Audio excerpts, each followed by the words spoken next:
2 years after the completion of the restored creek system, Willowbrook Estates had not only recovered from the crisis, but had become something of a model community for environmental stewardship and reasonable HOA governance. Robert's enhanced dam design had performed flawlessly through multiple severe weather events, including a record-breaking storm that brought over 10 inches of rain in a single day without causing any property damage.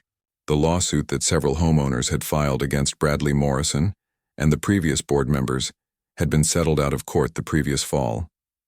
Morrison's personal liability insurance had covered most of the settlement costs, but the legal proceedings had effectively ended his career in homeowners association management. Word had spread throughout the region about his disastrous handling of the dam controversy, making him unemployable in similar positions. The financial recovery had taken longer than anyone hoped, but property values in Willowbrook Estates had not only returned to their pre-crisis levels but had actually exceeded them. The enhanced creek system and the community's reputation for environmental responsibility had become major selling points that attracted buyers who specifically sought neighborhoods with thoughtful water management and reasonable governance. Dr. Chen had written a case study about the Willowbrook Estate situation that was published in the Journal of Environmental Engineering. Her paper, titled Community Scale Water Management, A Study in Policy Consequences, had become required reading in several university programs. The case study was often cited as an example of how rigid bureaucratic enforcement could create far more problems than the original issue it was meant to address. Robert found himself in demand as a consultant for other communities facing similar water management challenges. His expertise in small-scale dam design and his experience with HOA politics made him uniquely qualified to help neighborhoods implement effective flood control while navigating the complex approval processes required by homeowners associations. He had started a small consulting business that kept him busy and provided additional income for his retirement. The enhanced creek system had become a showcase for sustainable water management. The multiple retention areas that Robert had designed created a series of connected ponds that provided habitat for an even greater variety of wildlife than his original dam had supported. Birdwatchers from throughout the region now visited Willowbrook Estates to observe the diverse species that had colonized the restored ecosystem. The community had also implemented an educational program that brought local school children to visit the creek system and learn about environmental engineering and water conservation. Robert often served as a volunteer guide for these educational tours, explaining how proper planning and community cooperation could create beautiful and functional environmental features. Sarah was particularly proud of how the community had rallied around Robert during the crisis and worked together to find solutions. The friendships that had been strengthened during the difficult period had created a stronger sense of neighborhood community than had existed before the controversy. The annual Creek Restoration Celebration, held each October to commemorate the completion of the project, had become one of the most popular community events. The new HOA board had adopted policies that encouraged reasonable environmental improvements while maintaining appropriate oversight of community standards.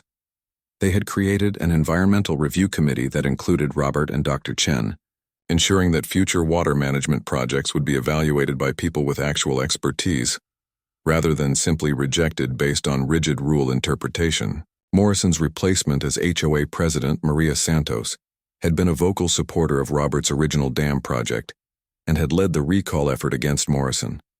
Under her leadership, the community had developed a reputation for progressive environmental policies and collaborative problem-solving. Several other neighborhoods in the region had contacted Willowbrook Estates, asking for advice on implementing similar water management and governance approaches. The insurance company that had initially threatened to cancel the community's coverage had not only renewed the policy, but had offered reduced rates in recognition of the effective flood control measures. The carrier now used Willowbrook Estates as an example of best practices in community risk management, and their engineers regularly brought clients to visit the site and learn from Robert's design.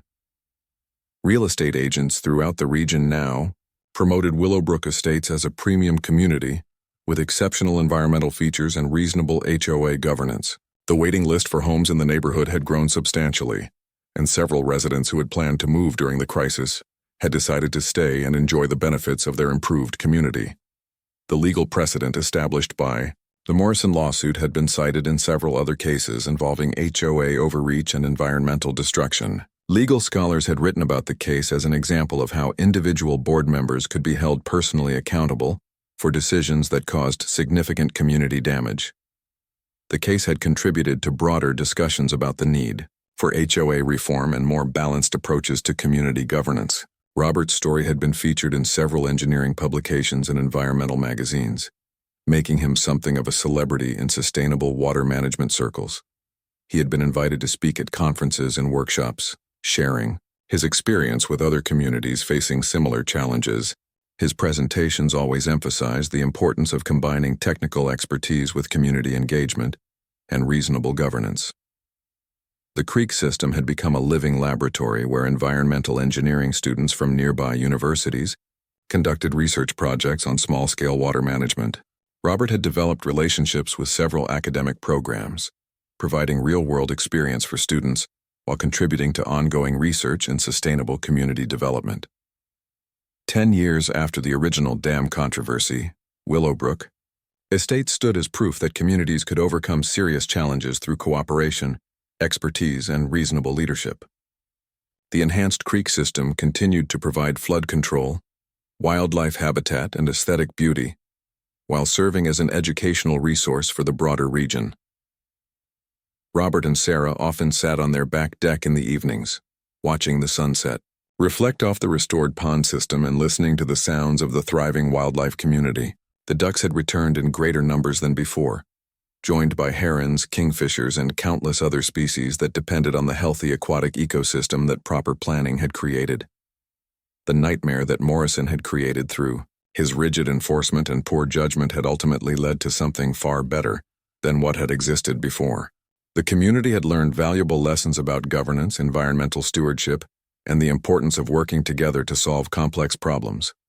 Robert's vindication was complete, but more importantly, his vision of a sustainable and beautiful community environment had been realized in ways that exceeded even his original ambitious plans. The legacy of the dam controversy would continue to influence Willowbrook Estates for generations to come, serving as a reminder that thoughtful planning, community cooperation, and reasonable governance could create lasting benefits for everyone. Morrison's brief but destructive tenure had inadvertently taught the neighborhood lessons about leadership and environmental responsibility that would guide their decisions for decades into the future. December arrived with an unprecedented crisis facing the Willowbrook Estates HOA. The insurance claims from November's flooding had reached nearly $200,000, and the HOA's insurance company was threatening to cancel the community's policy unless immediate action was taken to address the water management problems. The carrier's lawyers had completed their investigation and concluded that the forced removal of Robert's dam had directly contributed to the extensive property damage. Morrison found himself in an impossible position. The insurance company was demanding that the HOA either restore the creek to its previous controlled state or accept responsibility for all future flood damage. The legal department had made it clear that continuing coverage would require either rebuilding a dam system or implementing an equally effective erosion control solution. The recall election was scheduled for December 15th, and polling conducted by concerned residents suggested that Morrison would lose by an overwhelming margin.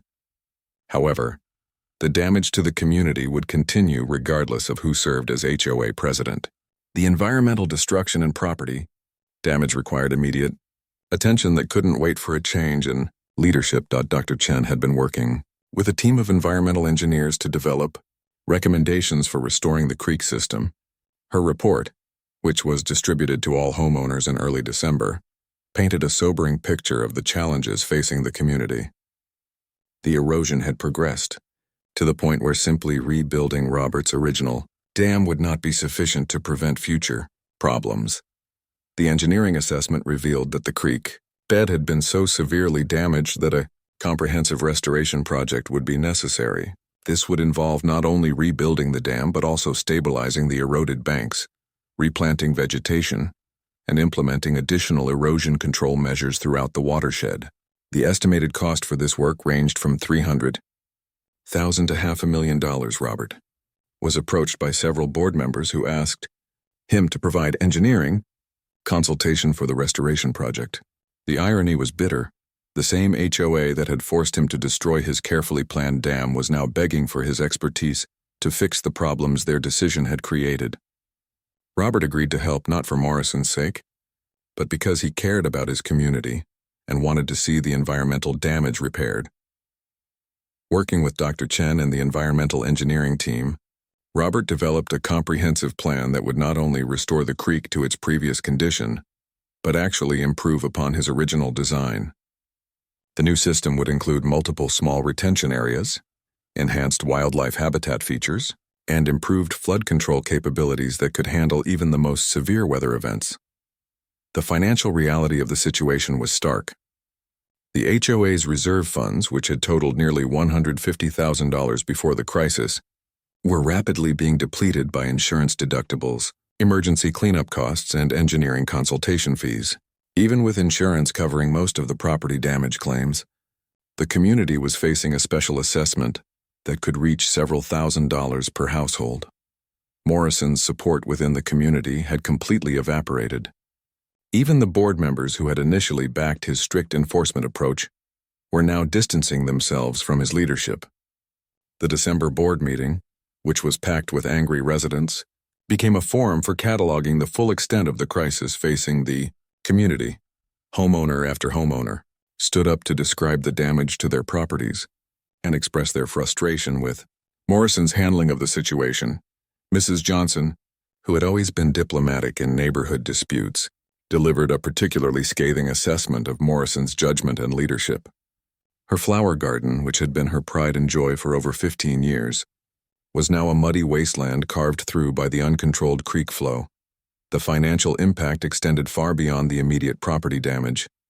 Real estate agents reported that Willowbrook Estates had developed such a negative reputation that potential buyers were actively avoiding the neighborhood. Several homeowners who had been planning to sell found themselves trapped in properties that had lost significant value due to both the environmental problems and the community's reputation for unreasonable HOA governance. Morrison's attempts to shift blame for the crisis fell on deaf ears.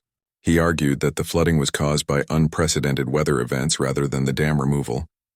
But meteorological records showed that the November storms, while significant, were not outside the normal range for the region. Similar rainfall events had occurred multiple times during the period when Robert's dam was in place, with no resulting property damage. The insurance company's position became even more problematic when their engineers completed a detailed analysis of the situation. Their report concluded that Robert's original dam had been exceptionally well designed and effective at managing stormwater runoff. The insurance carrier's lawyers informed the HOA that their policy might be voided retroactively if it could be proven that the board had acted negligently in forcing the removal of a beneficial flood control structure. This revelation opened up the possibility that individual board members, including Morrison, could be held personally liable for the property damage and insurance costs. The HOA's legal counsel advised all board members to obtain personal liability insurance and consider resigning from their positions to limit their exposure to potential lawsuits. The recall election became almost anticlimactic, given the overwhelming opposition to Morrison's continued leadership. When the votes were counted on December 15th, 87% of participating homeowners voted to remove him from office. The margin was so decisive that Morrison announced his resignation from the board entirely, rather than continuing to serve as a regular member. Robert was approached by numerous residents about running for HOA president in the special election that would be held to replace Morrison. While he appreciated the confidence his neighbors had in his leadership abilities, he declined to seek the position. He preferred to continue serving the community as a technical consultant while avoiding the political aspects of HOA governance. The new board, elected in January, immediately made restoration of the creek system their top priority. Robert's comprehensive engineering plan was approved unanimously, and the board authorized the special assessment necessary to fund the project. While the cost was substantial, homeowners recognized that the investment was essential to protect their property values and prevent future damage. Construction of the new and improved dam system began in February, with Robert serving as the project supervisor. This time, every aspect of the work was documented and approved through proper channels, though the board's new leadership made it clear that reasonable, environmental improvements would be welcomed rather than discouraged. The new dam incorporated lessons learned from both the success of Robert's original design and the disasters that followed its removal. Multiple retention areas were created to provide even better flood control, and enhanced wildlife habitat features were included to restore the ecosystem that had been lost. The project even included educational signage explaining the environmental benefits of proper water management. By spring, the restored creek system was once again providing flood control, wildlife habitat, and aesthetic beauty to the Willowbrook Estates community.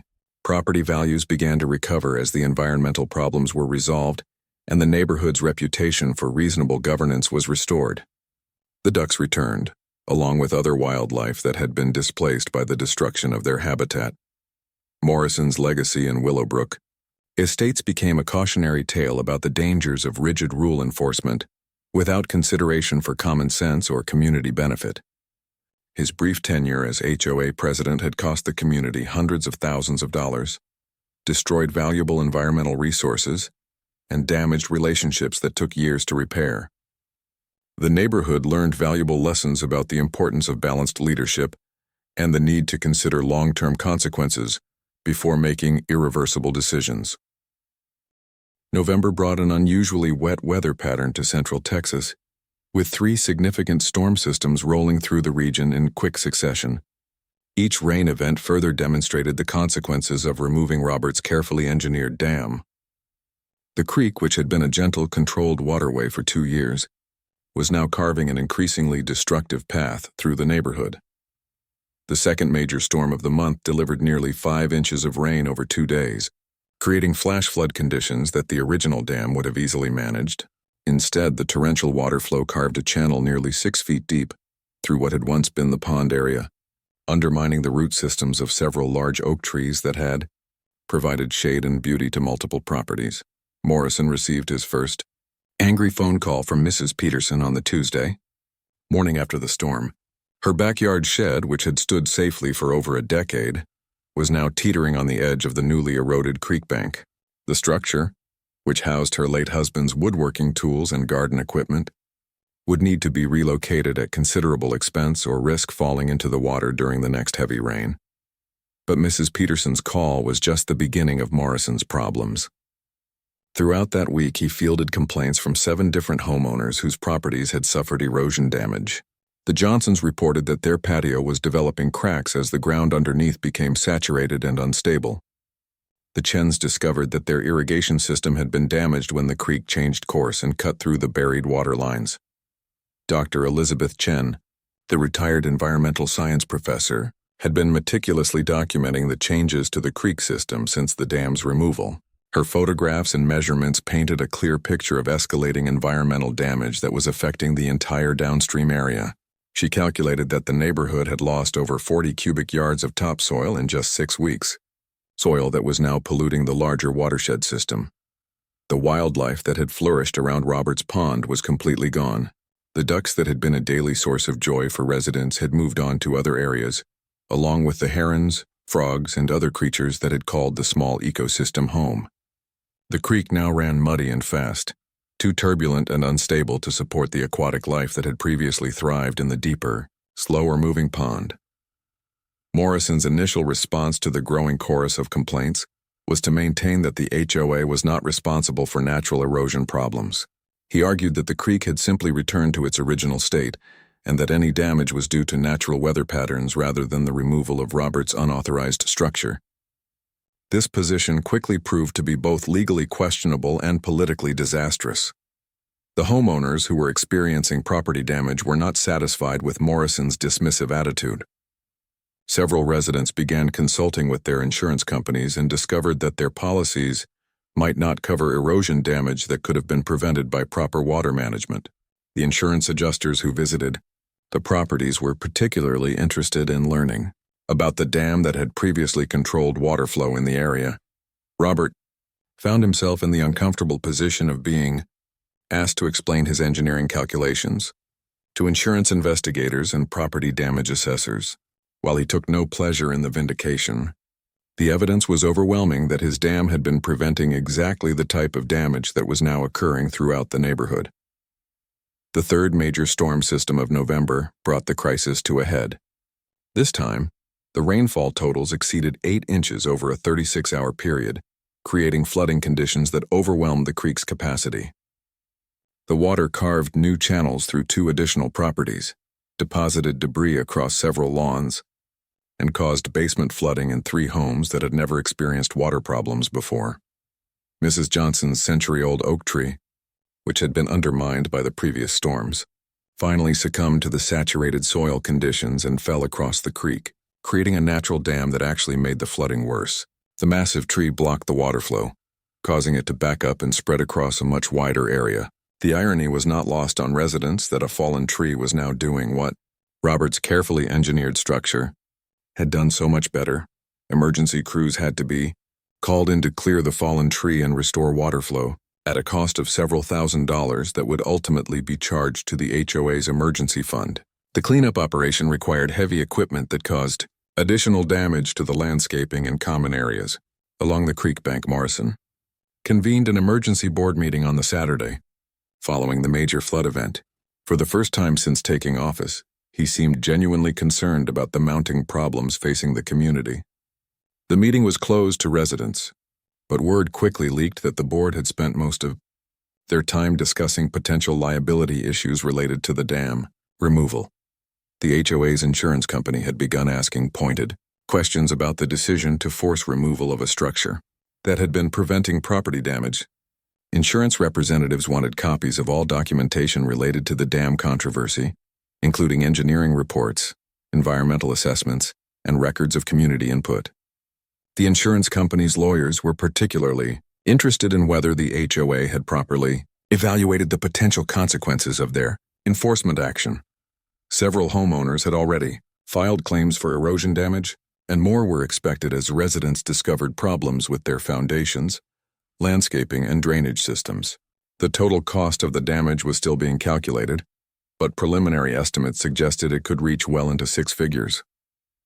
The HOA's reserve funds, which had been carefully built up over years of conservative management, were suddenly at risk of being completely depleted. Real estate activity in Willowbrook Estates had ground to a halt as word of the flooding and property damage spread through the local market. 3 homes that had been under contract were taken off the market when potential buyers learned about the ongoing water management problems. Property values, which had been steadily increasing, began to decline as the neighborhood developed a reputation for both environmental problems and unreasonable HOA enforcement. The recall petition against Morrison had gained significant momentum, with over 60% of homeowners signing the document calling for his removal from office. The petition cited his poor judgment in handling the dam controversy, his failure to consider community input, and his responsibility for the subsequent property damage. Under the HOA's bylaws, the recall election would be held within 60 days of receiving sufficient signatures. Morrison's own property was not immune to the consequences of his decision. His backyard, which backed up to the creek system several hundred yards downstream from Robert's former dam, experienced flooding for the first time since he had purchased the home. The water damaged his expensive patio furniture and killed several ornamental shrubs that he had recently planted. The irony of the situation was not lost on his neighbors, many of whom had previously warned him about the consequences of removing the dam. As November drew to a close, the full scope of Morrison's miscalculation was becoming apparent to everyone in Willowbrook Estates. What had begun as a rigid enforcement of HOA rules had evolved into a community-wide disaster that was costing thousands of dollars in property damage, devastating the local environment, and destroying the neighborhood's reputation and property values. The man who had promised to bring order and strict compliance to the community had instead created chaos, division, and financial liability that would take years to resolve. Robert's vindication was complete, but it came at a terrible cost to the entire neighborhood that had supported his original project. With the October 15th deadline rapidly approaching, Robert faced one of the most difficult decisions of his retirement. His lawyer had been blunt about the realities of fighting the HOA in court. Even if Robert eventually won, which was far from guaranteed given the broad language of the covenants. The legal fees could easily exceed $50,000. Meanwhile, the daily fines would continue accumulating at $500 per day, potentially reaching devastating amounts before any court resolution. Sarah watched her husband struggle with the decision, seeing the stress taking its toll on his health and their relationship. The man who had always been able to engineer solutions to complex problems was facing a situation where logic and expertise seemed irrelevant. The community support was gratifying, but it wouldn't pay their legal bills or stop the mounting fines. On October 10th, Robert made the heartbreaking decision to comply with the HOA's demands. He contacted a local excavation company and scheduled the dam removal for the following Monday, just 3 days before the deadline.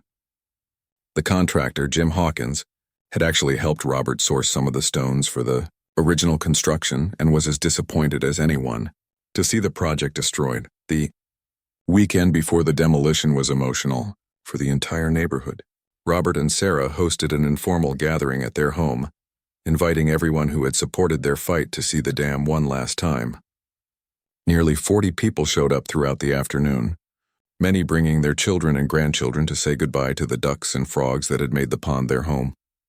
Mrs. Johnson brought her camera and took dozens of photographs, creating an impromptu documentary of what was about to be lost. Children who had spent countless hours watching the wildlife seemed to understand that something special was ending.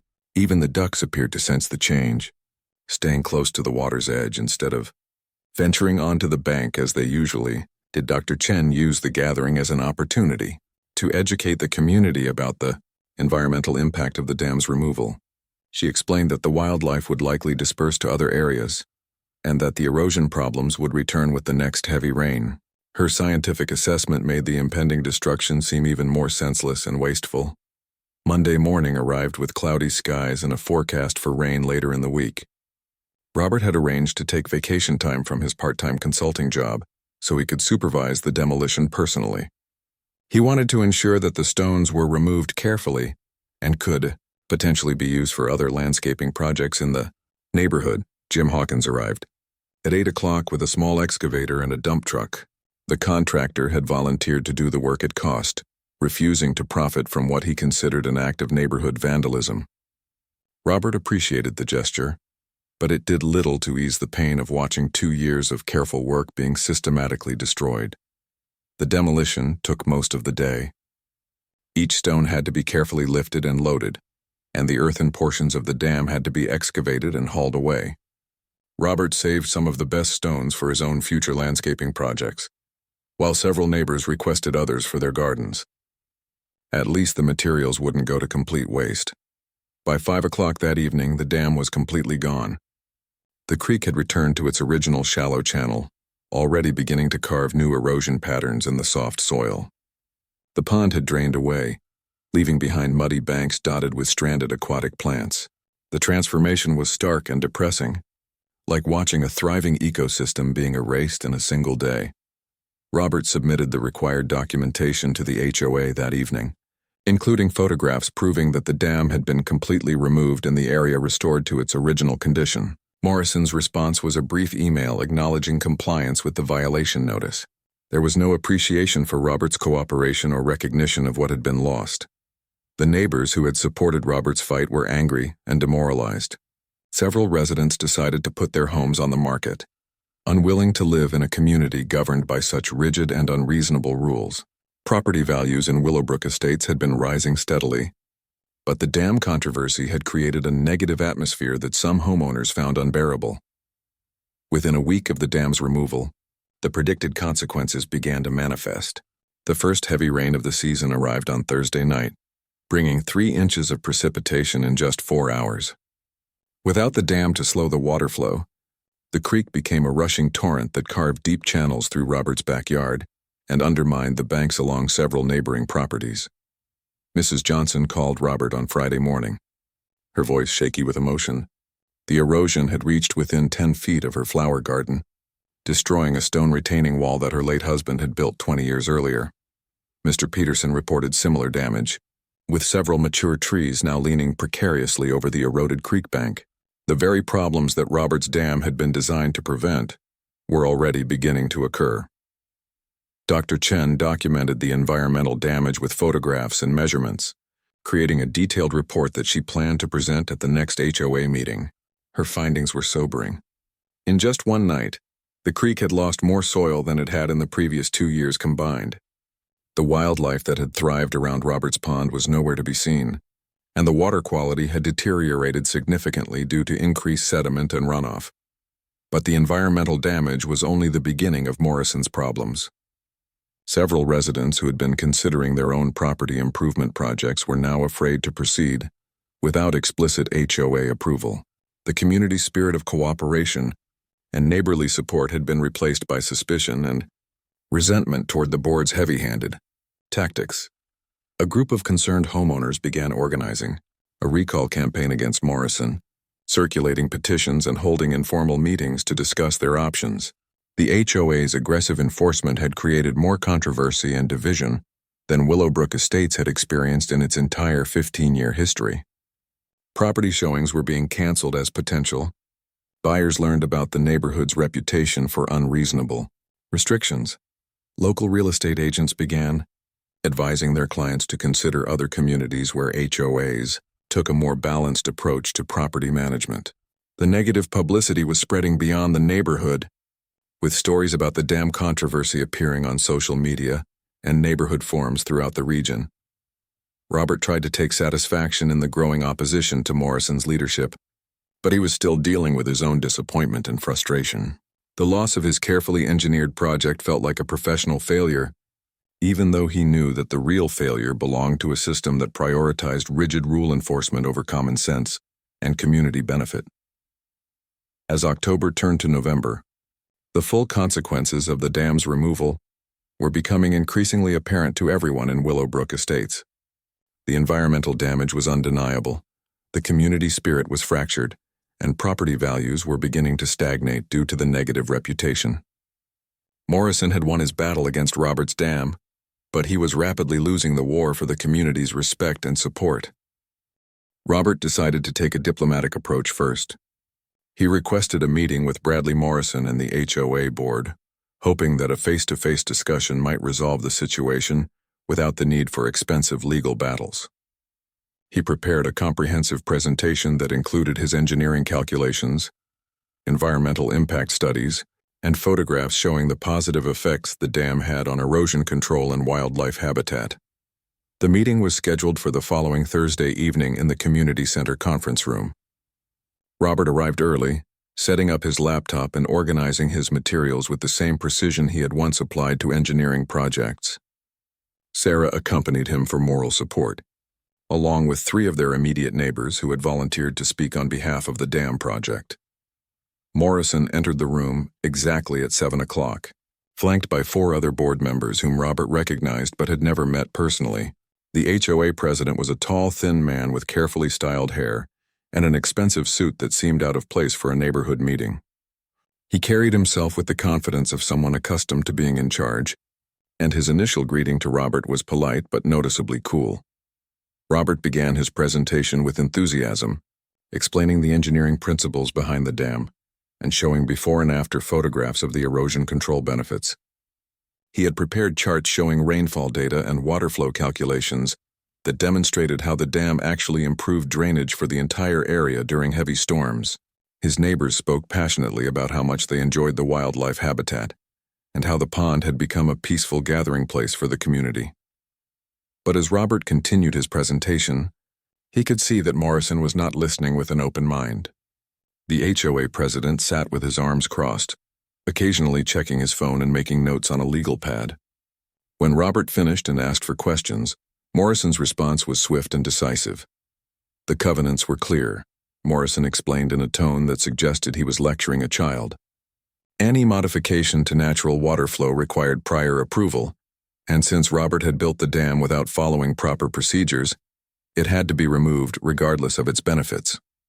Morrison claimed that the HOA's insurance company had expressed concerns about liability issues related to water retention structures, and that several unnamed residents had complained about mosquitoes and safety hazards.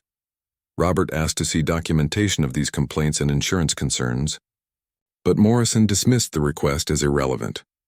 The facts were simple, he insisted. Robert had violated the covenants and the dam had to go. The 30-day deadline would not be extended, and the daily fines would begin accumulating if the violation was not corrected on schedule.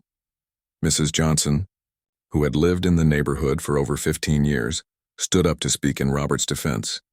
She had never seen any mosquito problems, she said, and the pond had actually reduced flooding issues in her backyard during the previous spring's heavy rains. Mr. Peterson echoed her comments, adding that his property insurance agent had mentioned that erosion control features could potentially lower his premiums. Morrison listened to the neighbors with visible impatience, then responded that individual opinions were not relevant to covenant enforcement. The HOA had a legal obligation to ensure compliance with community standards, and personal preferences could not override established rules. He suggested that if residents wanted to modify the covenants, they could follow the proper amendment procedures, which required a 2/3 majority vote of all homeowners in the development. The meeting ended with no resolution, and Robert left feeling both frustrated and determined. Over the following week, he decided to take his case directly to the community.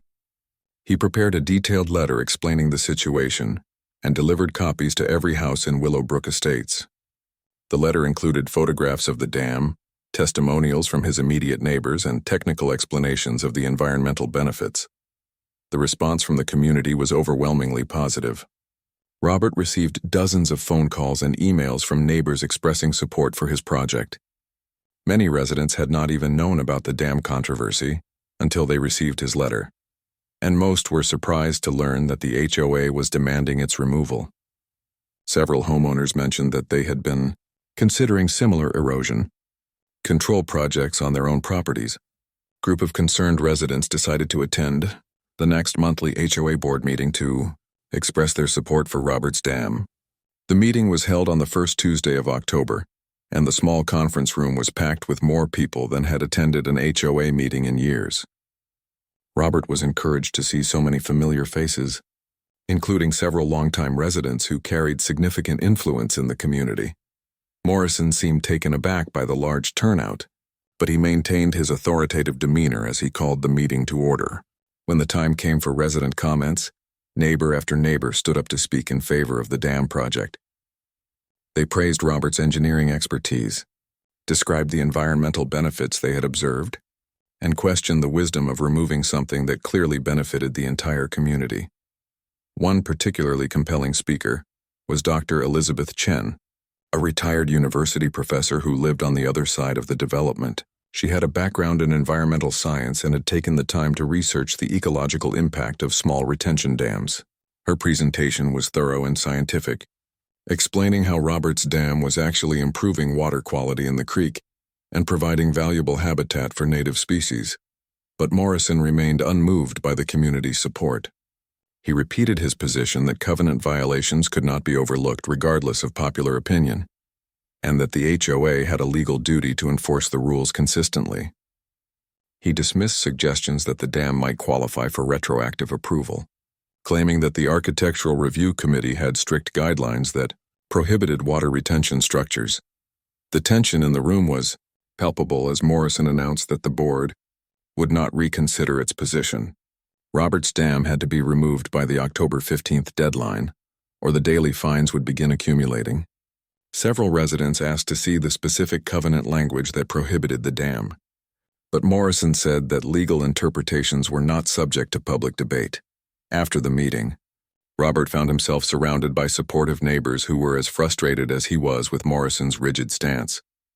Several residents suggested organizing a petition drive to remove Morrison from the HOA board, while others proposed amending the covenants to specifically allow beneficial environmental improvements like Robert's dam.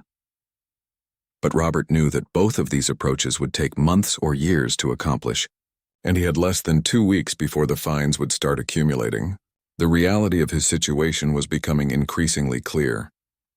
Despite having strong community support and sound engineering justification for his project, he was facing a legal system that favored strict rule enforcement over common sense. Robert Matthews had always been a practical man. At 62, the retired engineer had spent his entire career solving problems that others deemed impossible. When he and his wife Sarah purchased the modest ranch-style home in Willowbrook Estates 3 years ago, they thought they had found their perfect retirement paradise. The property sat on 2 acres at the edge of the development, backing up to a small creek that meandered through the wooded area behind their home. The creek had been nothing more than a gentle trickle when they first moved in, barely deep enough to wet your ankles during the dry summer months. But Robert noticed something that the previous homeowners and even the HOA had apparently overlooked. The natural flow of water during heavy rains was washing away precious topsoil from not just his property, but from several neighboring lots as well. Being an engineer, Robert understood erosion control better than most people, and he could see that without intervention, the problem would only get worse over time. Sarah had initially been skeptical when Robert first mentioned his idea of building a small retention dam. She worried about permits, regulations, and most importantly, what their neighbors would think. The Willowbrook Estates Homeowners Association was known for being particularly strict about property modifications. Even something as simple as changing the color of your front door required written approval from the Architectural Review Committee, but Robert was persistent, and his arguments were sound. The dam would be small, built from natural stone and earth, designed to slow the water flow during heavy rains and create a small pond during dry periods. It would prevent erosion, provide a habitat for local wildlife, and actually increase the property values of the surrounding homes. He showed Sarah his carefully drawn plans, complete with water flow calculations and environmental impact assessments that he had prepared using his engineering background.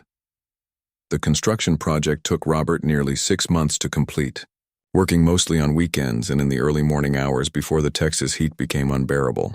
He carefully selected each stone, positioning them to create a natural-looking barrier that seemed to blend seamlessly with the surrounding landscape.